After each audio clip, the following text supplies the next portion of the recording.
Okay, buddy.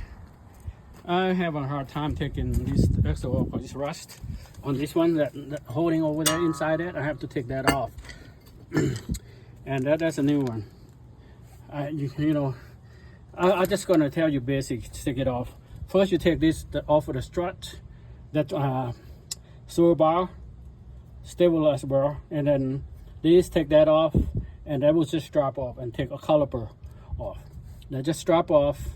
Normally, once you had a drop off, you can just pull it out, but mine can't because it rushed right here. I have to take that off, take the whole thing off, and knock it off. I'm still having a hard time. You see, this is an old one. See, that broke, and that right here broke too. Two of them broke, so I have to change. I have no choice. So yeah, it's not that hard if you put your mind to it. Get it done, man. And then yeah, you take, it's common sense. You look through it and see what you need to be done, and just pull that thing off. Get a better one, because that one only like 2 years old.